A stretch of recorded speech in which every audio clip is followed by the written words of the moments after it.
Mesdames et messieurs, ladies and gentlemen, veuillez accueillir, please welcome Thierry Mallet, Darwin Moosavi, Seong-Ik en conversation avec In Conversation with Catherine Kargas.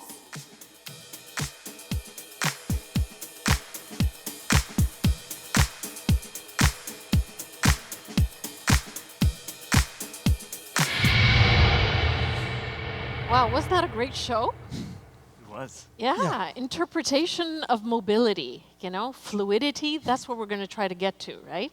Yeah, absolutely. So thank you for joining us. It is a pleasure for me to be joined by three amazing panelists here. To my left is Dr. Seong-Ik, Director in charge of New Cities and Transportation Network Development with the Ministry of Land, Infrastructure and Transport with the Republic of Korea. Thank you for your introduction. Yes. To his left is Thierry, Chairman and Chief Executive Officer of Transdev. And last but not least, Darwin Moosavi, Special Advisor to the Secretary, California State Transportation Agency. Thank you for being here. It is just amazing having such a varied panel to be able to discuss the subject that we're here to discuss today, which is connecting rural and urban areas through multimodality. Most of the conversations seem to be focused on urban areas, but we need not forget that rural and suburban areas are equally important, right? So maybe we can start off with Thierry Mallet. Thierry, what is Transdev's vision with respect to multimodality in rural and suburban areas? Thank you for letting me the opportunity to tell what we are doing for rural and suburban areas. Just a few words about Transdev. Transdev, it's basically people transporting people. Yes. It's 82,000 people worldwide, transporting every day 11 million people in urban and suburban areas. And today, we should never forget that, as you mentioned, urban areas are usually very well served with what we call mass transit. And one of the biggest challenges we are faced with, and if I see from the French perspective, the yellow vest was a signal in that direction, are the suburban and the rural areas, where there is a strong risk of territorial but also of social divide if we are not able to connect it with the rest of the organization. And one of the first elements in order to be able to organize the mobility in those areas, which is not easy because we are usually lacking the density, which is the basis of classical public transport, is basically first, even if there is its intermodality and its quality of service. I'd like to share with you two examples. One is in Germany, where we took over a small lines where you had only 500 people per day because people were not using the line because the quality of service was low. By going to a large service from 4 o'clock in the morning to 12 at night, trains every half an hour, people were ready to take their car to the train station to get into the big city. And we went basically from 500 people per day to 23,000 people per day.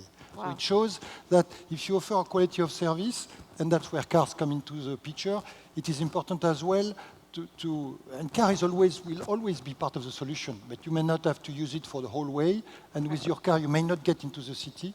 So intermodality and train is also a good way to deserve suburban areas. Another example is around Paris, where you are about 50 kilometers from the center of Paris, a very low density area. You're actually in the middle of it's more a farming area. And we put a parking near the freeway in the middle of nowhere. And people are coming to this parking lot from 10 kilometers away, which is only 10 minutes, by the way. Then you have a coach. And now we have coaches every 5 minutes that will take you 25 kilometers to the biggest train station nearby, where you can get a metro, tram, to get into Paris. You're still not into Paris, you're still 25 kilometers away. And that's a good example of intermodality. And it works because by creating this density, local density, we've been able to have coaches every 5 minutes that connects with trains, with a big train station, with trains every 5 minutes. So there is solutions, but we really have to build them step by step. Absolutely. So by the way, I forgot to mention that if you have any questions that you would like to address to the panelists, you have the opportunity to do so using the Slido app. And we will be taking those questions later on. So, Darwin, how does the State of California Transportation Agency think about suburban transportation? Sure. I think first off, thank you so much for having me, and it's great to be here in Montreal with all of you.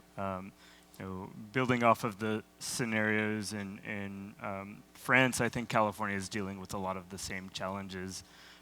We right now have a housing crisis in California where some of the most economically vital parts of the state, mainly the San Francisco Bay Area and Los Angeles regions, have become incredibly unaffordable for a lot of residents, and that's resulted in folks who would rather live close to transit in urban centers, close to their jobs, to have to move further out into the suburbs. In addition to that, a lot of our rural communities have traditionally been and continue to be very low-income communities. A lot of them are farm communities. And so there's obviously, multiple layers of challenges there. I think that the key message in the state of California that we've been talking about, our new governor, Governor Gavin Newsom, is very interested in solving the housing crisis and realizes that the housing crisis is also part of the transportation issue and transportation lack of transportation access that folks have, and that by building dense, affordable housing in the right places, you can start to provide people with options to live closer to their jobs. So I think the overarching kind of message from the state of California is that, yes, there's plenty of transportation solutions that we need to be looking towards, whether that's more robust transit to suburbs, looking at what we call first mile, last mile solutions to those transit hubs through various emerging technologies, but that we also need to be thinking about land use in and of itself as a transportation solution. Where do we put the housing? What do people have access to in terms of amenities? A lot of the suburban or particularly rural communities that we have in California, we have folks who are driving over 30 miles to access a grocery store. Right. And they're bedroom communities. Yes, and in some cases even more rural than that. They're small little main streets in agricultural land with a hospital 50 miles away, and so starting to think about services and access to those services as a transportation solution is a huge, I think, policy shift that we're undertaking. Yeah, I think this is one of the themes that we want to explore here, how, it's not transportation on itself. Mm-hmm. It is much more comprehensive, mm-hmm. and we cannot look at transportation or mobility in a silo. So, Dr. Oh, what is the Korean approach to improving public transport in order to deal some of the issues, specifically in the suburban areas? Yeah, in Korea there are three approaches in improving public transportation. The first one is inclusive approach. I was born in rural area, and in rural area where population is older and decreased and sparsely inhabited, that public transportation cannot be provided enough. In this situation, Korean local government began to provide $1 share taxi service, which is called Happy Taxi, with subsidy. This service is offered, but this service is operated by taxi company with government subsidization. In this service, we cannot see any conflict which might seen when we introduce new type of service in transportation. This could be a case of more mobility with less impact, which has been emphasized by Mr. Menego, CEO of Michelin. The second approach is to improve governance system.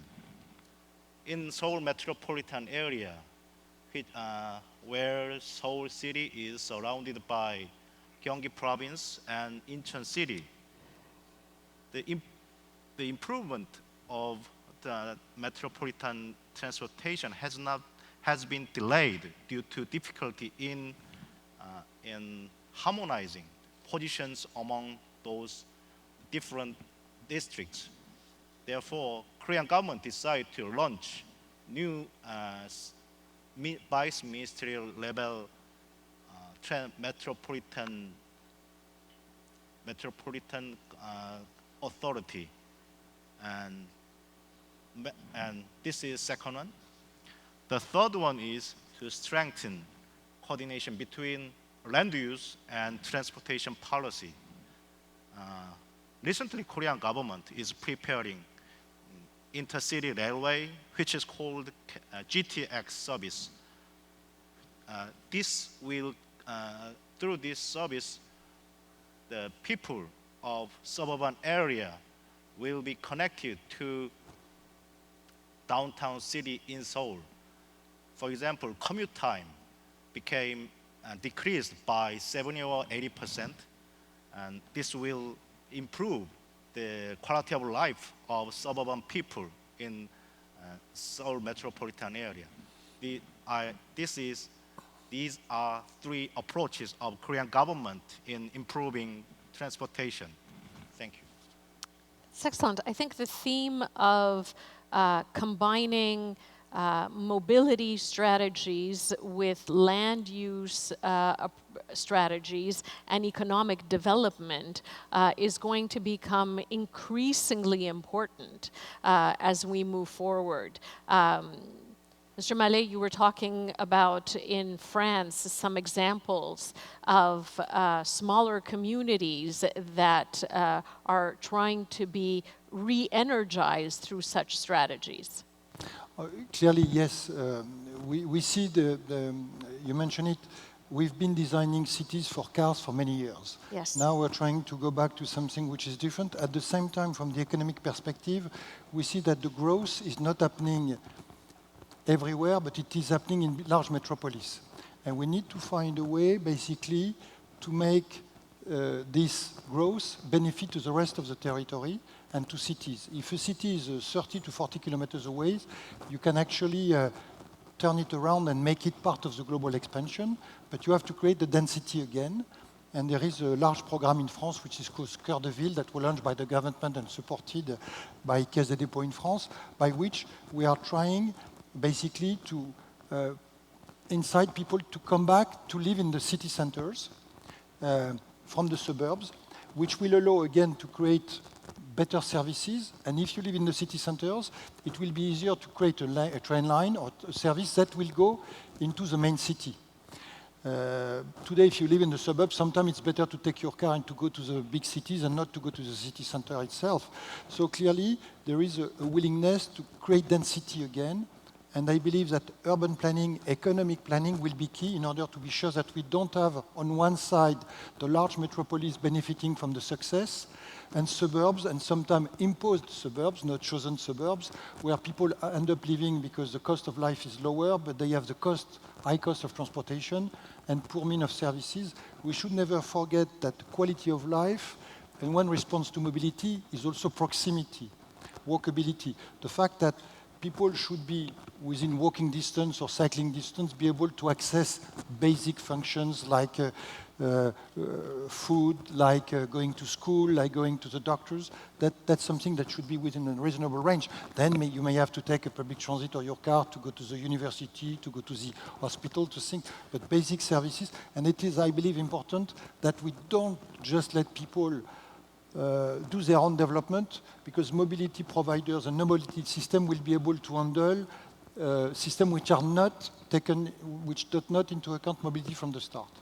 May I add one comment, and that is, in many countries, people still want to own their house. Affordable and clean housing in suburban area still attract many people. Therefore, we have, besides investing more money in metropolitan transit, but also we have to increase job housing ratio, as you mentioned. Yeah. Absolutely. I think you were starting to allude to something like that as well for California. Yes, I mean, you know, in California, land use and transportation decision making, like in a lot of countries, has happened incredibly fragmented from each other. You know, I think to build on something you mentioned earlier, you know, we have to recognize that fundamentally some of these suburban communities we're talking about were built around the car. And so when you're starting with that as your starting infrastructure, and then you're continuing to make decisions in a fragmented way, we can't expect those solutions to start coming together. There's various ways the state has started to change this thinking.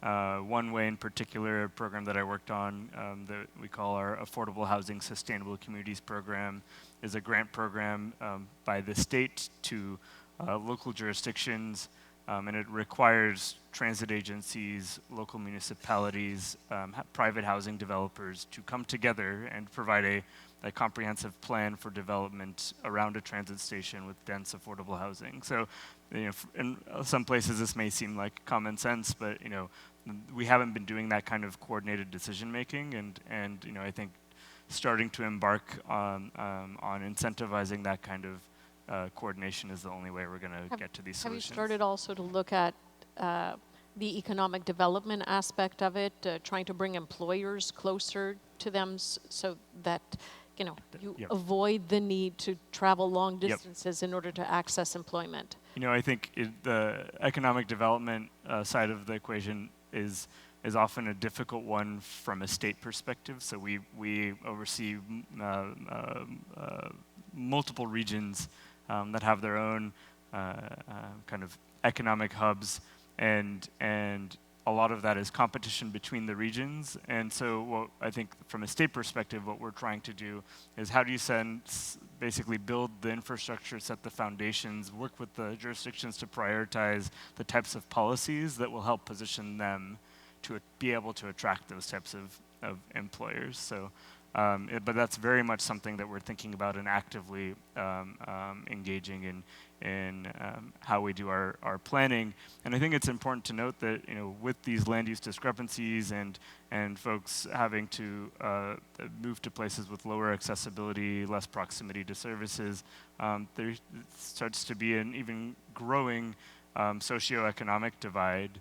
And so you're further disadvantaging folks that were already disadvantaged, and it becomes a major growing equity issue. Right.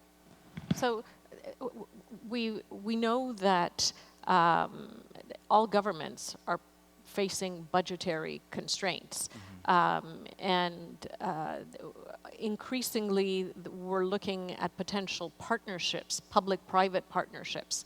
How can those financial models, public-private models, ensure multimodal accessibility in suburban areas?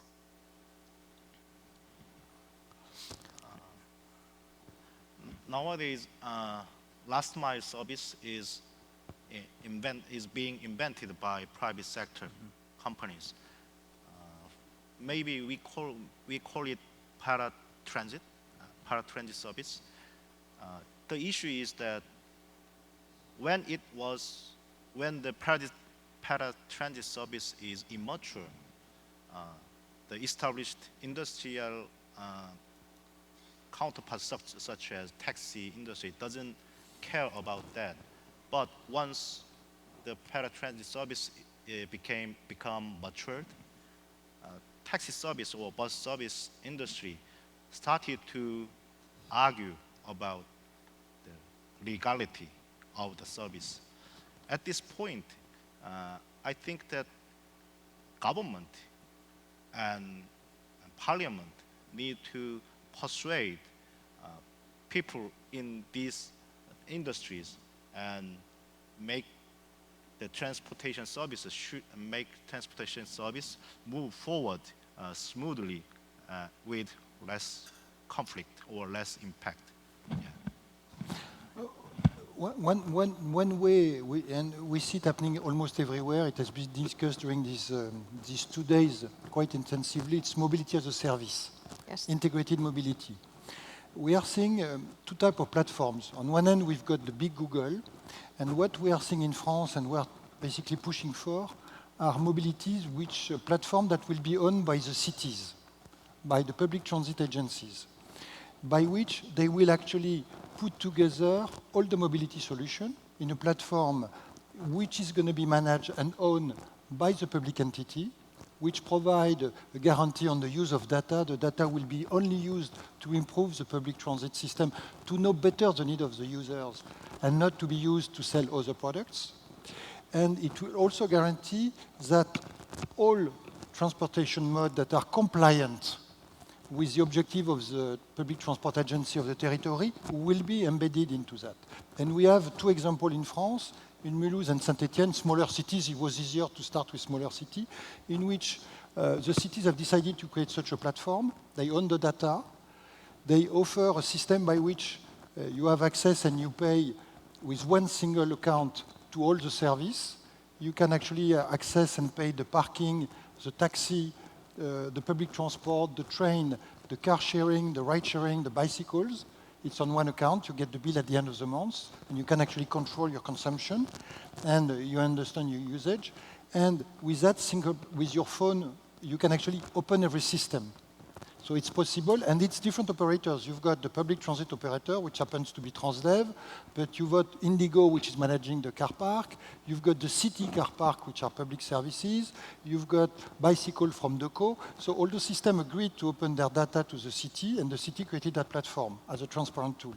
And I think that there is a very important place for developing such tools that allow people to better see what is available as far as mobility is concerned, to build up their trip depending on what they want to do. Someday they want to walk longer, they want to take a bicycle, or they want to take directly a public transit system, which integrates the car and the public transit system. It does not isolate them, and very easy to access, because when you have a account, you go for it, and it's not very complex to use and easy to use. And I think it's probably an answer which is going to be very important, and that applies very well also to suburban mobility, because those systems, they start with the city, but they end up taking into account all the suburbs, all the systems which were not included in the first place are starting to get into it.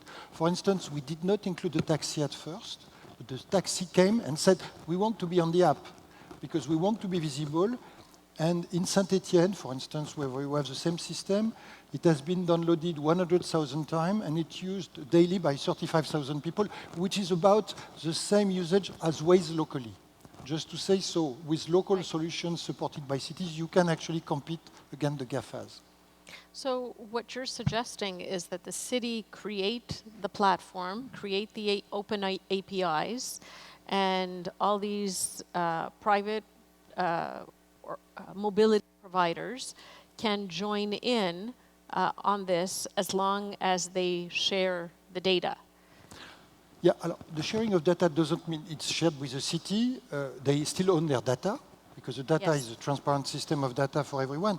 But the use of the data, the global data, will be made by the cities that will have, the only one having a global view will be the city. And they may do that with a private partner, but again, the guarantee of where the data will stay, where the data will be used in the long term, remain with the cities. And I think it's very important. By the way, the system may evolve and be totally different 3 years from now because of new technology, but the data will be key. And today, a lot of cities are lacking good information about what are the real needs on their territory. With that, you can start to have really, and that's what we see in the field, very fine detail about the usage.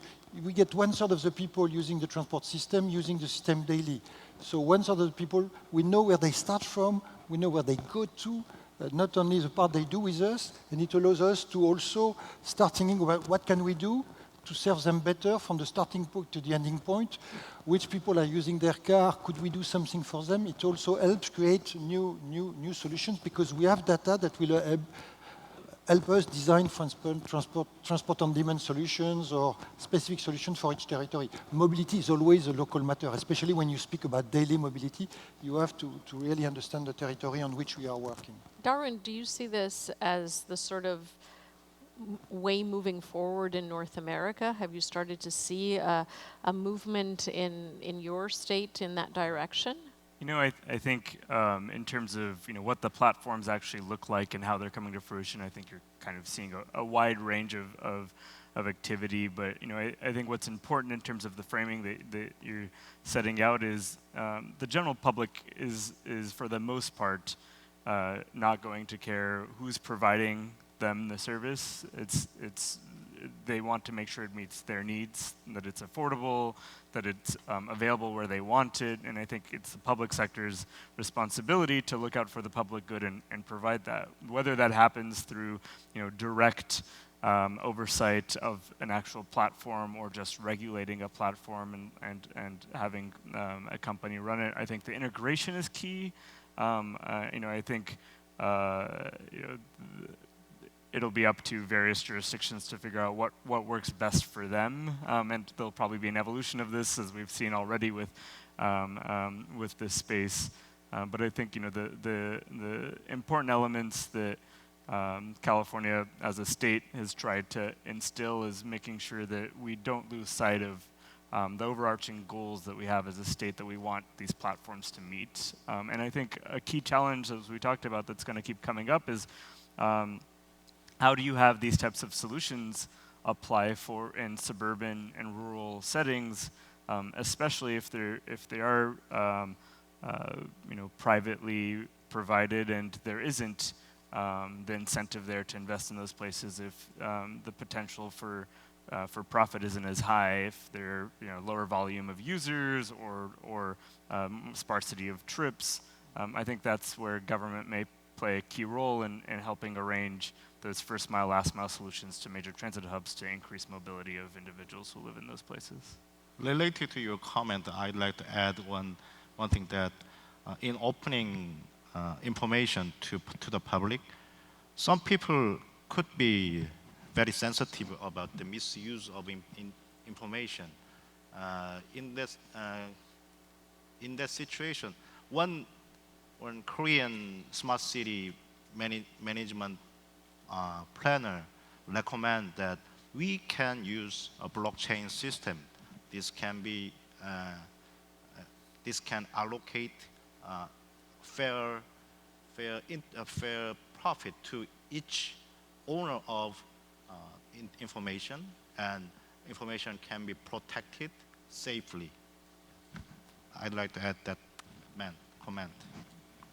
So we've often talked about mobility as a service in city settings because of density, because of the multitude of mobility options that are available in those areas. But once you talk about more rural settings, how do we make sure that mobility as a service actually happens?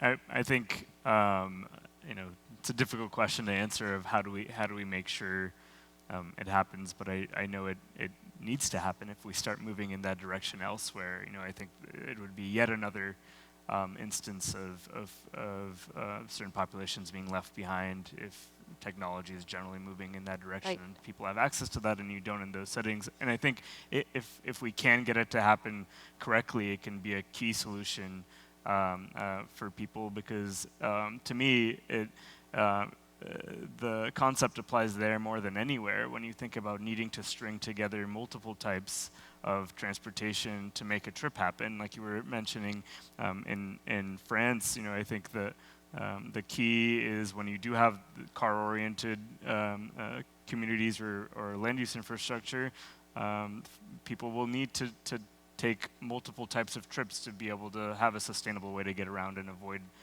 relying solely on a car. The how, I'm curious to hear your thoughts, but I think it'll take different kind of policy levers to incentivize it to happen. But I think we need to see more test cases of what are the models that work even in cities before that really starts to kick off in more suburban and rural locations.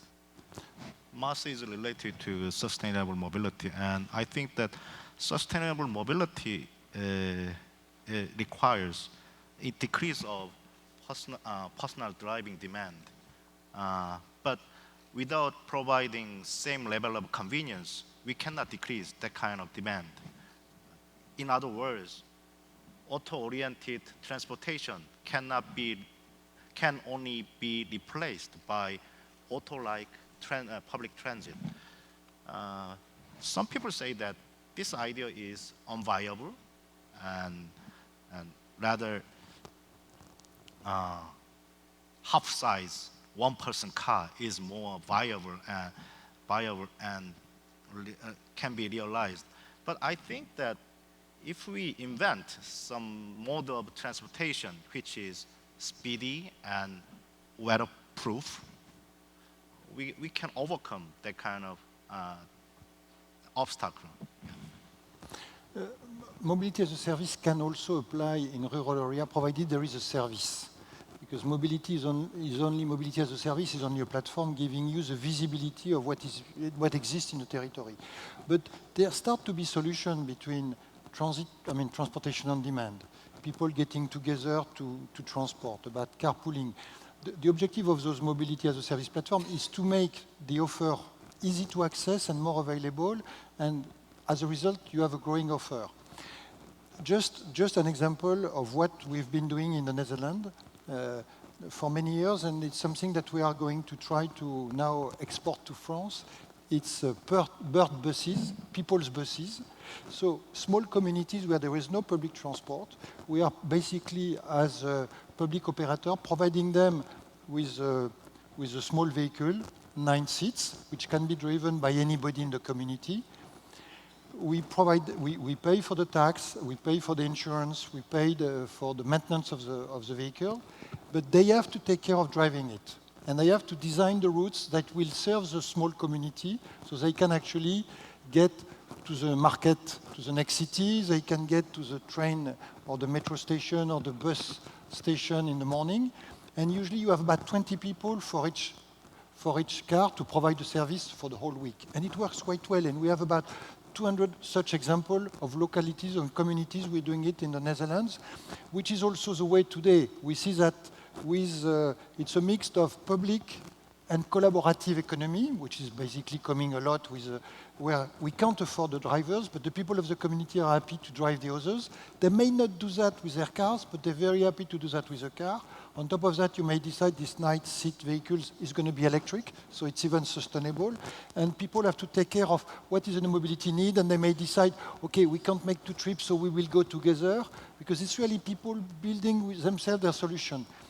It's just an example. It's not going to work everywhere, but to show that there is a lot of still things to do with the people, providing them some freedom to go back. So you may not need your car, but you may use a global car for everyone, which is a good way for people to organize their time as well. We need more creativity in our solutions.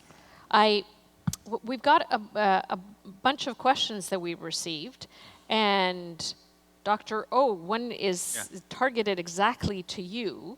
With a reduction of time travel, how do you prevent people from moving further away from the city center, which is, according to this, classical behavior? The question is, I don't know if you can see it. So the reduction of time travels, you talked about being able to reduce time travel. How do you prevent people from moving away from the city center? You know, urban sprawl. I think that still many people want to live in good housing, so we cannot criticize about their living in suburban area. But we have to watch out the recent phenomena in the US, that is the millennial generation and seniors are returning to inner downtown city to live, because for the former, they want diverse cultural experience. They prefer diverse cultural experience to owning house. The latter, for the latter, they want one convenient and safe life, because they considering their health condition. So if we considering this new phenomena in the US, we have to think about how to respond to this new phenomena. I think that the revitalization of St. Catherine Street in Montreal can be a good example of how to respond, because once that happens, this can be more pedestrian friendly environment, and this makes the life of millennials and seniors in downtown city comfortable. Yeah, that is my answer. Okay, all right. So another popular question, how can creating more density, because that's what we were talking about, and therefore better access to mobility, create more affordable housing, given the fact that the cost of housing is principally dedicated by demand? I can start with that one. You know, I think there's two ways in which adding more density in housing creates affordable housing. One is in the state of California, we're actually mandating that a certain percentage of that housing be provided at below market rate. So, you know, exclusively actually setting some of the housing as strictly affordable housing is one way through a regulatory approach that you obviously create affordable housing. And then two, you know, I think a big part of the housing crisis in the state of California is purely based on lack of supply. So, you know, there's been a lot of debate in the state in terms of does purely adding that housing actually produce affordability? Well, it may take a long time, but it's pretty basic economics. If we had a lot more units than we did demand for people, that prices would at least flatten, if not drop. But I think we're so far behind from supplying in certain communities the level of housing that we need, that the only way to assure that affordability in the short term is to provide affordable, regulated affordable housing. So regulation, that would be the answer. Plus general, you know, in the long term, increase of supply. Supply, yeah. May I add one? Yeah, of course. And seeing history of urban sprawl in the North America, we can find some advice for this challenge. That is, there is a type of urban sprawl that is called streetcar suburb.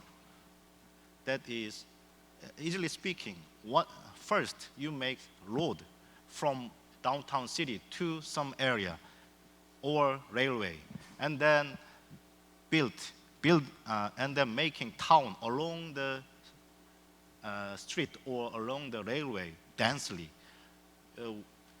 North American countries, including Montreal city of Montreal, already experience that kind of efficient urban sprawl. So we have to we have to get some idea from the experience of in the past time. Yeah. Okay. I think we have a time to take a couple of more. How can short-term electoral imperatives, where governments change every 4 years, be prevented from breaking mobility initiatives that actually require, you know, long-term vision and continuity? How do you do that?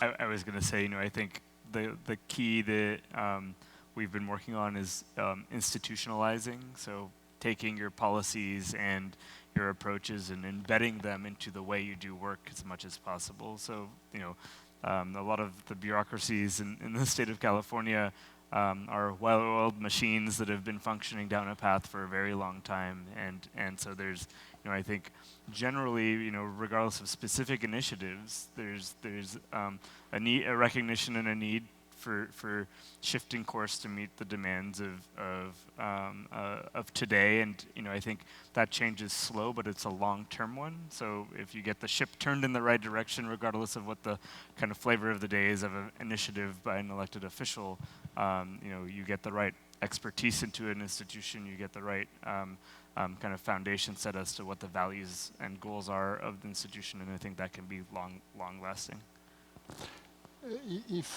If I mention the case of Europe, of course, this issue of changing politics because of changing government is an important matter.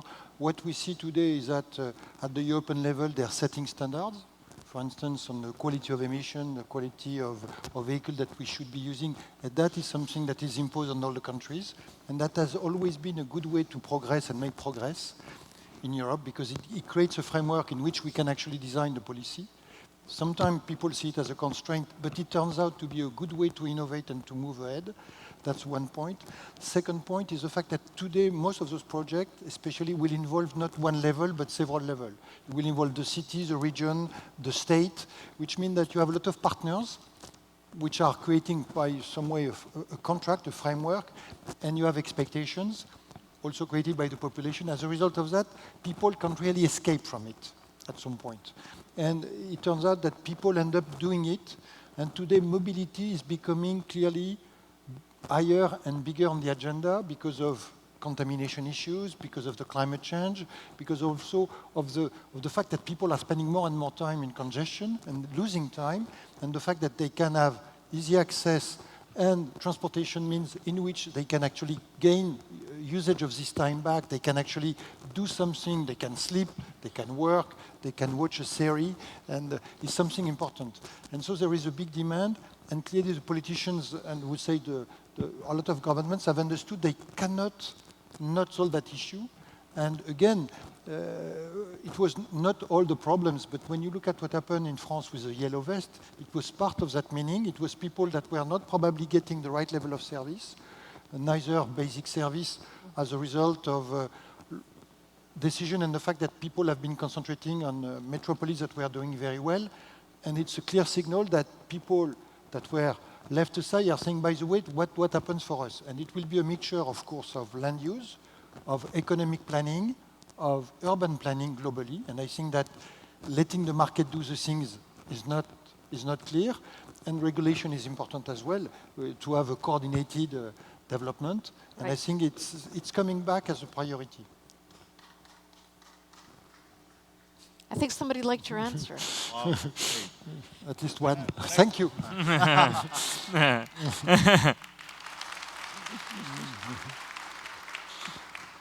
When I visited Holland, Netherlands, I heard some meaningful comment related to this question. That is, facing this kind of obstacle, government officials started to explain their policies not only to ruling party members, but also opposition party members. Right. And then they can get kind of endorsement from both sides. By doing that, they can continue the policy without obstacle. Yeah. Okay. So we've got less than 2 minutes to go, but maybe this one is a quick one. Is it possible to think of a reverse solution? That is, instead of bringing people to the services, bring services to the people. So, which is something that we were discussing earlier. Do you have any concrete examples that we can provide the audience of it actually being done? Sure. I think like we discussed, we have programs in place now that are investing in communities that have been underserved and underinvested in for a very long time. I think that's a key way to do that. We're doing that in both urban, suburban, and rural areas.